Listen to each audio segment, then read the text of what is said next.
Have you ever wondered how spirituality and politics are interconnected or why we become so polarized by the media? In this week's episode of Spiritual AF Sundays, we're going to bring on Marc Wendt, men's wisdom coach and transformation agent provocateur, to explore these questions and more as we dive into the complex world of politics and belief systems. We'll take a closer look at how breaking free from social conditioning can help us see things in a new light, and why modern political discourse often falls short of productive debate. And speaking of debate, we'll discuss the difference between healthy debate and toxic arguing.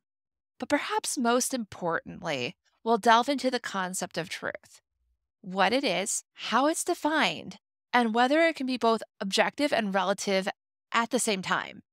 And to wrap things up, we'll introduce you to Democracy 2.0, a new approach to democracy that could revolutionize the way that we think about politics. So join us for an eye-opening conversation on spirituality, politics, and everything in between. It's time to sit back in your favorite chair, get your favorite beverage, and get ready for this episode of Spiritual AF Sundays: Spirituality, Polarization, and the Pursuit of Truth, Navigating Politics in the Modern Era. You're listening to Spiritual AF Sundays, created and hosted by The Mystic Geek. If you're looking to explore intriguing questions about the meaning of life and our place in the universe, then you're in the right spot. We dive into topics often discussed as sound bites on social media and take a deeper look. Whether it's woo topics like astrology and mysticism, or seemingly mundane matters like technology and politics, we cover it all. We explore our own thoughts and beliefs, talk to experts, and uncover hidden meanings. These fascinating areas of exploration can help us question ourselves and better understand our world. Ready to grow and explore in your spiritual journey? We're glad you can join us. It's time to start your week off by being spiritual AF.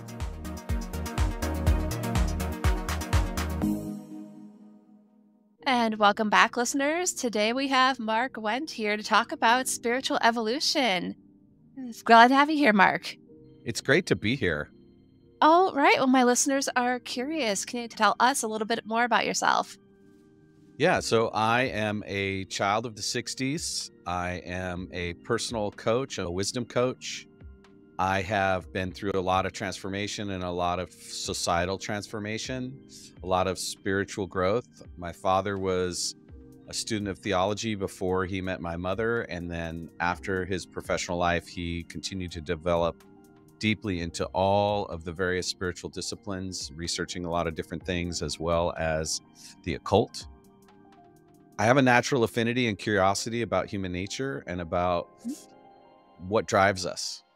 And thanks for sharing that. When we first initially talked and connected, one of the things with that came up was the topic of spirituality and politics. Some people may think they're on polar opposites, and some people may think that they may intertwine. How do you see those two topics intersecting? Well, it's really a human story ultimately, right? Mm-hmm. We're all human beings trying to get through this thing called life together.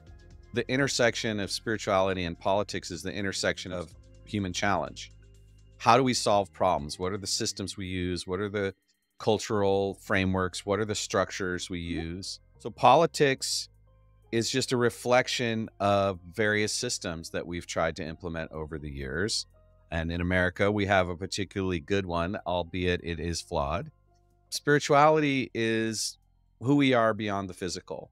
It's a way to describe a science of something we don't have a science really tuned into yet. So we use that word to describe phenomena and experiences and types of thinking that we don't have a really solid basis to discover other than philosophy, which is the language we tend to use in spirituality, is philosophy. Ultimately, life and human endeavor is a discovery process. And one of the key things about scientific exploration and theories is the discovery process. And so we're humans discovering who we are. Now, you mentioned that the United States has a good system going, albeit it's a little bit flawed. What are your thoughts about the current political climate within the United States? We're not doing a really good job of helping each other. That's something that's conditioned. We're conditioned to. It's a kind of context that's being woven by people that benefit from that. Politics is another symptom of that. The economic disparities are symptoms of what amounts to an attempted control matrix. There's a lot of people who wield power who don't want to lose power. A democratic republic at its root has the premise that majority rule is a good way to do things. If we all have a say, we'll come up with the best of an idea and how to go forward. But inherent in the way that the founding fathers built the system is a mistrust of the majority, which is why we needed representative government. We needed handlers to make the right decision in case we got a little too passionate.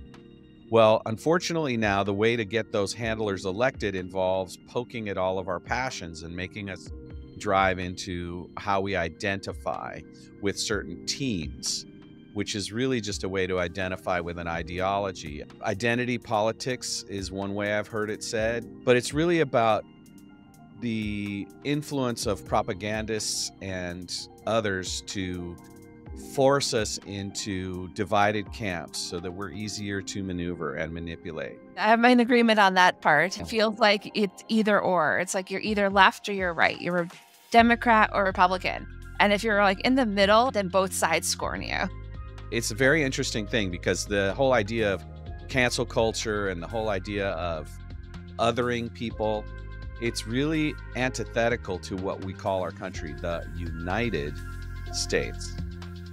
The basic premise was that we were supposed to be able to have our differences and live peacefully amongst ourselves. That we were going to be able to do that in a way that was conducive to getting along and making decisions. It was the ballot is better than the bullet on one level, right? Media and entertainment and technology have now made the means of mind control, propagandists, much more powerful. And so more and more money is poured into winning elections by creating divisive issues and polarizing people, and it's really not in everyone's self-interest. These issues actually don't feed us, and our body politic is sick with this division and this poison of our discourse. Our discourse is about othering people and poisoning people instead of finding the common human things that are true. We all want real safety for our kids. We'd all like schools to be safe and well-funded and do a good job of educating each other. And we'd like to have our streets, our highways, and our sewer systems and our water systems be top-notch and well put together. Ultimately, that's the function of government. But too much, it's about who's going to control the purse strings, who's going to control the way things are done, and what, where the ideological divisions are. In the best possible world, we would have differences that would break down perhaps along spiritual ideologies.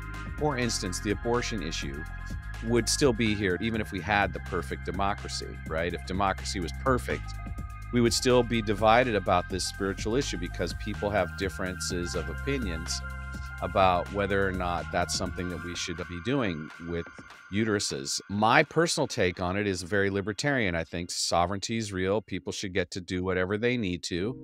And society should be constructed around mutual beneficial beliefs. Where I live in California, abortion's legal. In other places in the country, it's not legal. I'm not okay with that, but I think that's how our system is structured. And if you don't want to have that happening in the community, I think you should be able to construct your community in such a way that can be true for you, if that's what everyone agrees to. The problem is this is being done from a top-down dictatorial level. It's not, if it were about freedom of choice, we'd be a lot less critical of each other and more tolerant about each other. And I'm particularly not fond of Christians who want to espouse these ideals and at the same time they're ready to persecute women who are having difficulty in their lives because of what's happening with their reproductive system.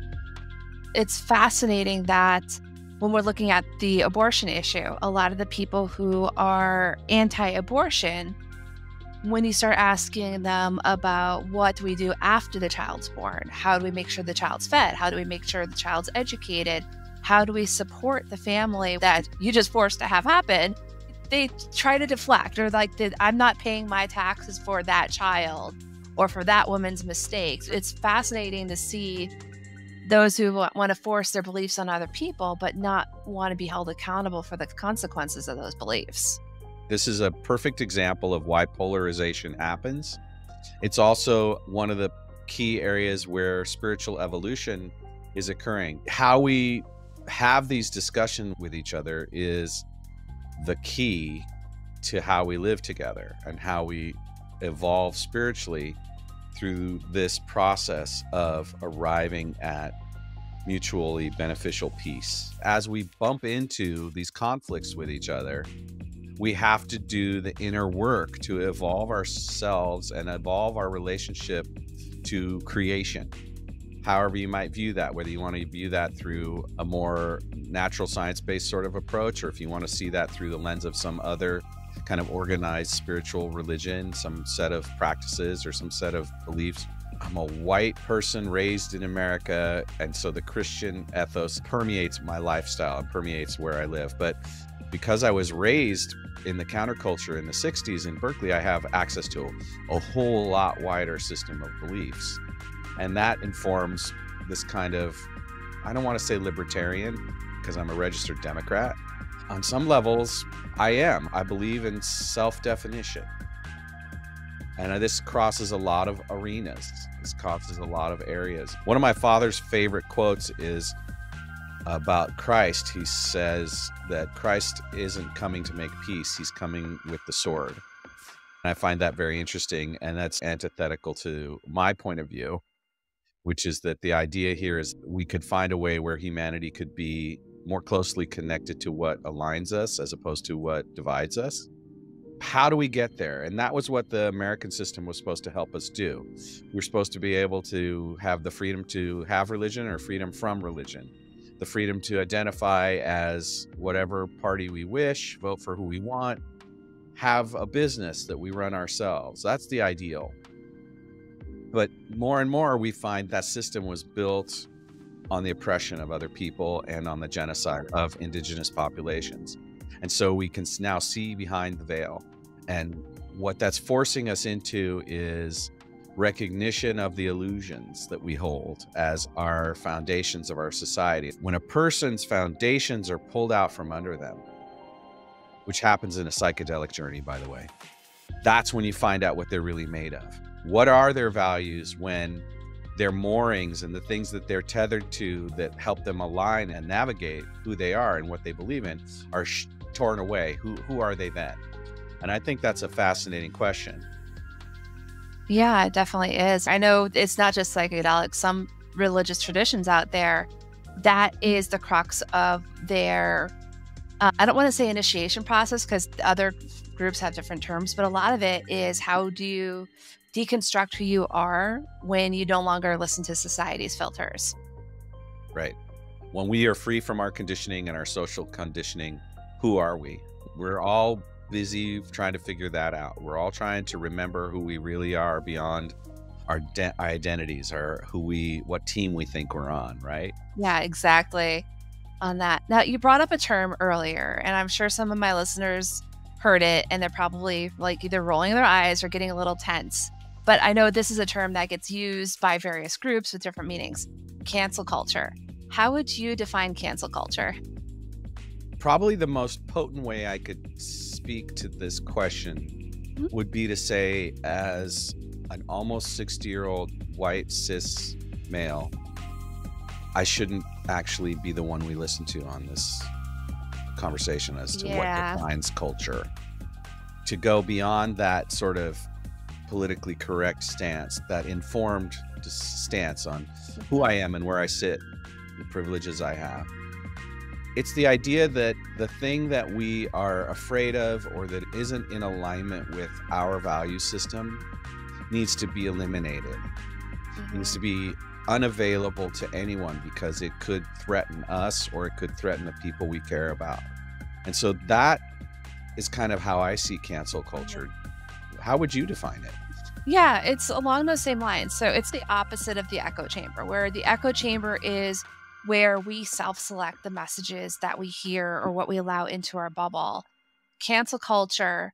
So there's two variants on it. One is if something is genuinely harmful, deplatforming it to protect others. But that's not how it's often used. I see it more as the mob trying to externalize their echo chamber, meaning if they don't like someone's opinions, they will go through any means possible to silence them. It's not just what they call out, which is, okay, this is problematic. It's going through as far as doxing, stalking, all those sorts of things, trolling, and using those negative behaviors or those harmful behaviors as a means of silencing that external voice versus just saying, nope, we're just going to filter this out of my bubble and say that this doesn't exist, or we're not going to listen to them. I think this really ties back into the earlier discussion, because the imposition of our values on others is where it gets problematic. The idea that someone can tell someone what to do with their body, or that someone can tell someone that their form of comedy is not okay and should be removed from the airwaves, it's similar in nature. Now, one could argue the degree of harm, right? That's a reasonable thing to unpack. And that's why our system is designed to be more nuanced and to have more flexibility. The idea of freedom of expression is really, really central, because you cannot have informed debate if people are afraid to speak up about what their thoughts are, what they believe, and then what the logic is behind that. And debate, we used to actually teach it as a practice. There's rules, right? You don't attack people in an ad hominem way. You provide evidence for your claims, right? That's citable, right? Those rules of debate were designed to help us navigate difficult discussions amongst each other. The problem with our current situation is that we don't have a clear set of agreed upon ways to discuss with each other.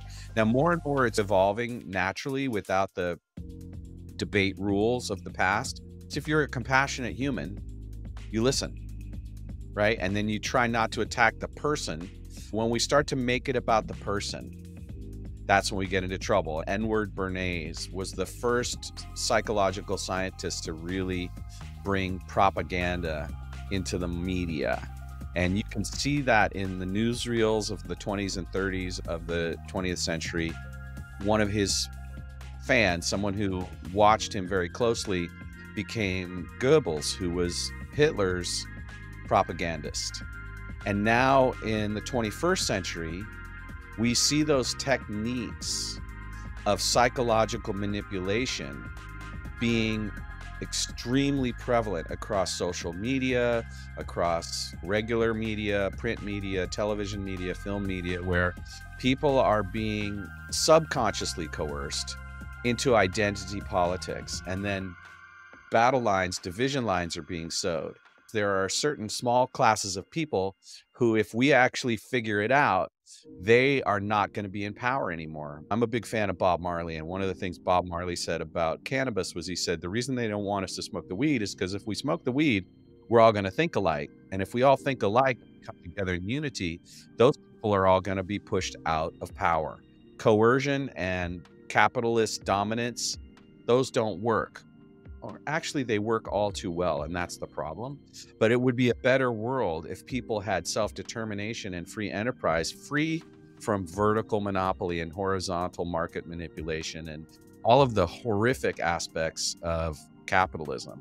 We have a lot of work to do, and we don't have discourse about what the actual potential solutions are. We're all too busy making each other wrong to actually discuss what the solutions are. And that's where the keystone is missing. Because when we look at history, especially in our privileged American culture, we've always been able to come up with a new innovation, an amazing new way to solve our problems. I believe as a human that humans in general can do that if we're allowed to. If we can come together under certain conditions, we can create solutions. And there's a lot of people out there creating solutions, and they don't get as much publicity, or they don't get as much thoughtfulness because we're all so busy trying to classify which side we're on, et cetera, et cetera. Oh, yeah. One of the things that's become more and more prevalent over the last several years is this concept of relativism in truth, like my truth, like speaking my truth, like honoring someone else's truth or someone else's view on a situation versus looking at a more objective truth. Their truth being looking at the world, and they have a view on how the world functions or what is going on, and they say it is their truth, And when it's really is their opinion or their perspective, which may be flawed. The other problem that comes up is that when you want to debate it, they see it as an attack on themselves versus an attack on an idea or a dissection of an idea. Right. Do you feel that that type of transition we're seeing in society may be contributing to some of the issues that are going on nowadays? Absolutely. And the whole idea of objective truth is problematic. You can see that relatively easy if you use critical thinking at all, or if you have any philosophy education. I'm going to go up to 30,000 feet and back thousands of years. There's a book called The Kybalion, and it talks about 7 Hermetic principles. And this book is calling up ancient Egyptian philosophy from a person who is known in Kemet, which is the traditional name for Egypt, as Thoth. He's also known as Hermes Trismegistus. In the Kybalion, one of the principles is the universe is mental, and that all truth is but half truth. Why this is interesting is if you bring Einsteinian relativism into our thoughts, if the universe is thought and relativity is physics, I can have a point of view which feels like truth, but I'm observing from my conscious place in the universe, in time, space, and intellect, what truth is from my point of view, to me, is objective. Only if I'm able to take my own sense of self and put it outside that placement and try to take a different view, what we might call intellectual empathy, because empathy is typically feeling nature. But if we are able to put ourselves in another's point of view, we have the opportunity to see why our objective truth may only seem like a half-truth to them.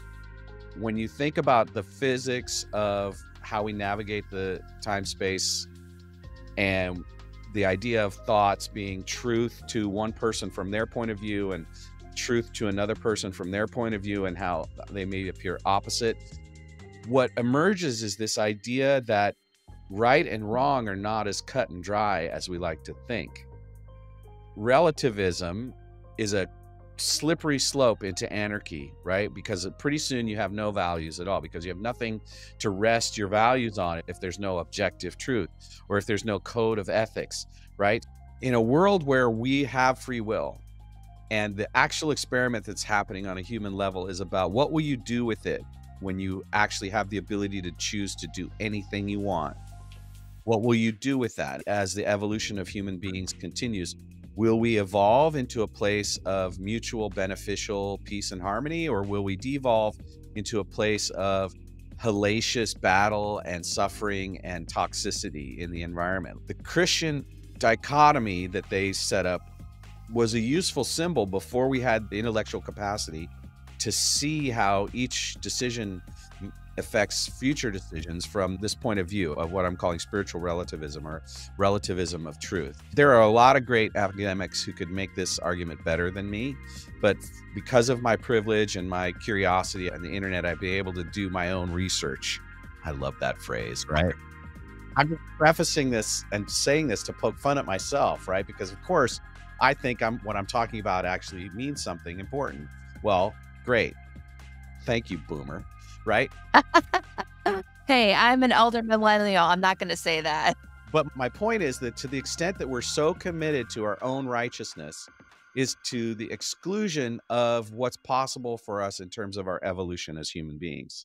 It's curiosity and a willingness to gather new evidence that's the key to transformation and the key to the next gateway opening and the next possibility for myself as an individual and then ultimately collectively as humanity. So there's this idea of looking deeply into our own ability to reason and coming up with our best guess or our best reasoned logical outcome and assessment and our critical thinking pattern, and then being in what the Buddhists call beginner's mind, even at that stage. Why the Kybalion is so important is because it outlines these 7 principles, one of which is that all truths are but half truths. And then from that point of view, you can be like, well, what is compassionate listening? What is compassionate speech? If I'm sitting across from someone who vehemently disagrees with me, how can I speak to them in a way that has them feel safe enough to reveal what they really think so that I could learn from that? And how can I listen when they do speak so that I'm not thinking of the thing I'm going to say to rebut them, but to actually let in what might enlighten me, what might allow me to become wiser? This to me is the bottom line of human interaction: compassionate listening, compassionate speech, and this idea of truth as relativism, and learning to understand our fellow humans through the lens of curiosity. So, with that in mind, where do you think society as a whole is heading? I think there's a multiplicity. I think where we're heading is where we've always been heading. I'm particularly fond of an idea I came up with, of course, right? Because I want to be excited by myself, egoic to do that. But there is something to this idea. So I'm going to share it with the audience, which is democracy 2.0. And democracy 2.0 looks like we take technology, audiovisual technology, smartphones and computing, and we take the representative government model and we increase the ratio of representation at a massive scale, so that instead of 100 senators, we have 100,000 senators. And instead of 486 or whatever representatives, we have 486,000 representatives. And we reconfigure the system so that it has the structural, functional capacity that we've used for so long that's actually helpful. And then we explode the sample that we take of whose opinion we're counting and how we're having conversations about it, so that I could actually go talk to my senator instead of having to donate $10 million just to get a 5-minute appointment with them. The other thing that I like about it is you can't coerce that number of people to shift the majority. You can't blackmail, bribe, or otherwise cajole people into submission around getting their vote a certain way. So I think that's just a purely scientific mathematical principle that wouldn't be that hard to solve. If I can do my banking on my smartphone, I should be able to vote on my smartphone, and my senators and Congress people should be able to conduct a debate and have a quorum and vote on legislation using the technology at a level of 10 to the 10th power beyond where we are. What do you think's holding us back from that point? The results of divide and conquer and of polarization are to make it feel like there's no way to win unless we destroy each other. That the only option is to defeat the enemy, when the true option is to innovate together to all get what we need. You and I having a highfalutin conversation about democracy and the evolution of polarization, and it's a very privileged conversation. There are people that are struggling just to get their basic needs met. And that's even in America, right? Let's not even talk about what's happening in other parts of the world. But nonetheless, what's the missing ingredient? People don't know what to hope for. The reason I talk about democracy 2.0, and it's leaking out slowly in all of these podcasts that I appear on, is because somebody's going to take that and they're going to figure it out. Maybe during my lifetime, maybe not during my lifetime. And that tool could begin to push away some of the remnants of colonialism and some of the remnants of capitalist dominance over cultural evolution. And from that, humanity could bloom into a whole new set of possibilities and a whole new personality. Well, we're not like hating on each other all the time because we have hope. I want to breathe life into the possibility that there is something to hope for, that we are creating new solutions.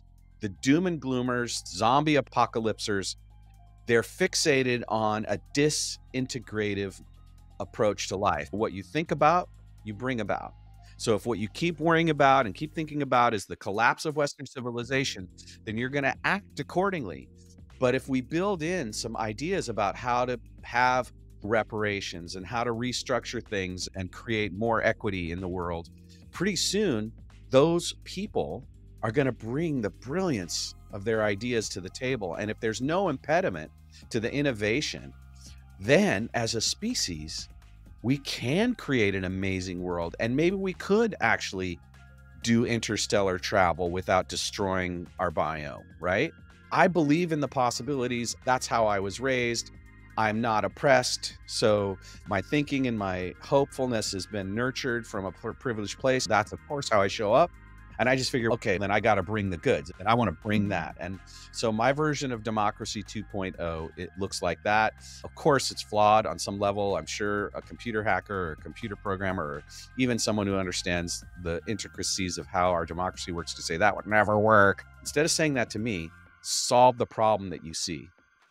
Solve it. Figure out how to make it work. How do we make this work? Because that's the world I want to live in. And that's what I'm willing to die for.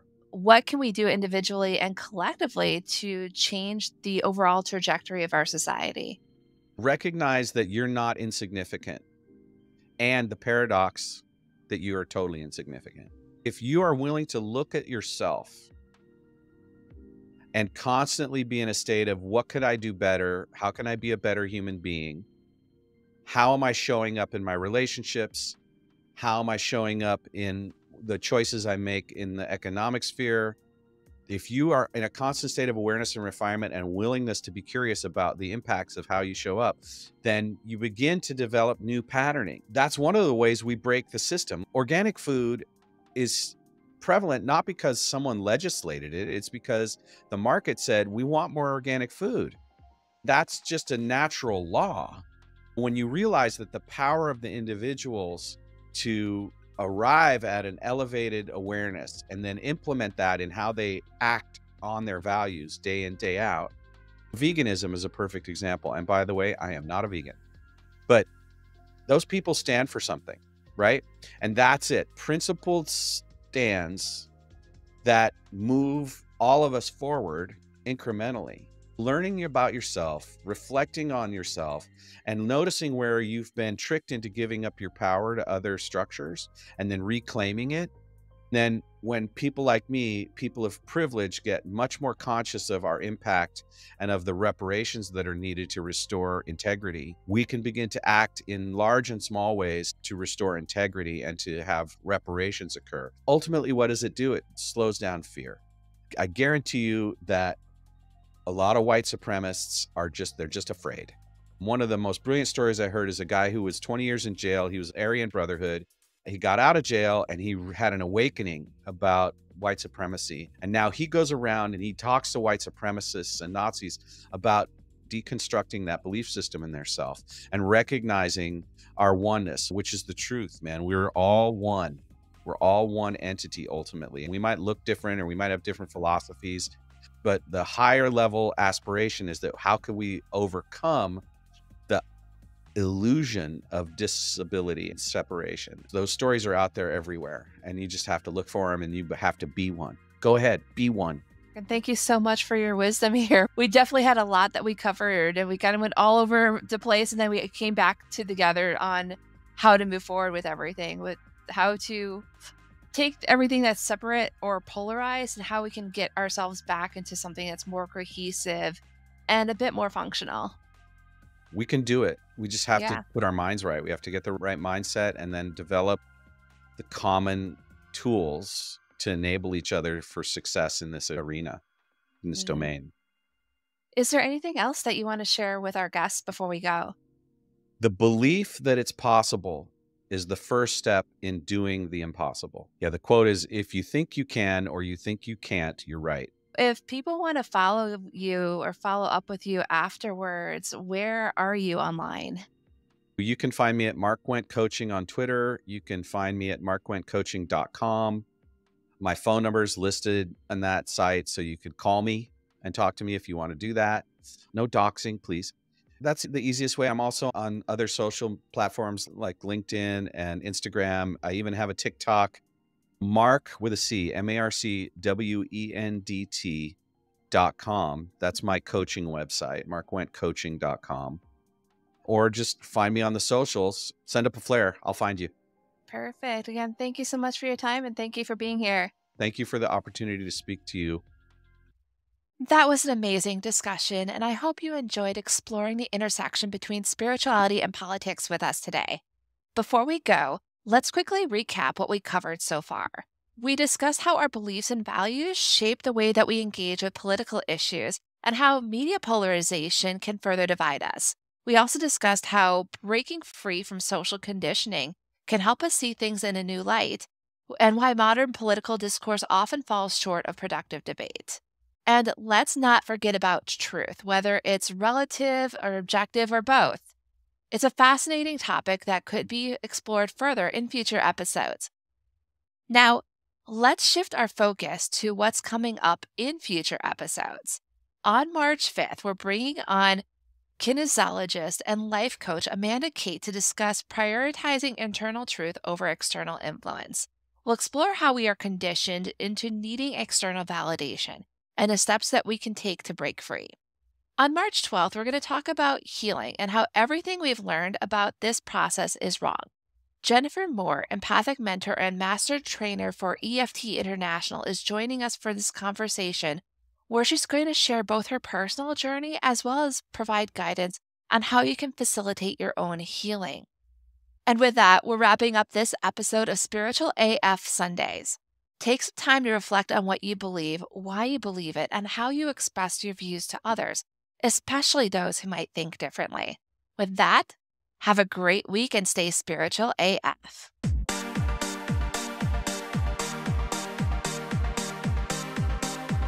Thank you for joining us for Spiritual AF Sundays. This show is hosted by the Mystic Geek. That's me. Got comments or questions from today's episode? You can either email me at jess@themysticgeek.com or send me a voice message at speakpipe.com/themysticgeek. Don't worry, I'll put the link in the show notes. Help others start off their week with a Spiritual AF Sunday by sharing this episode with them. Also, 5-star reviews on Apple Podcasts help spiritual seekers find our show. So do the thing.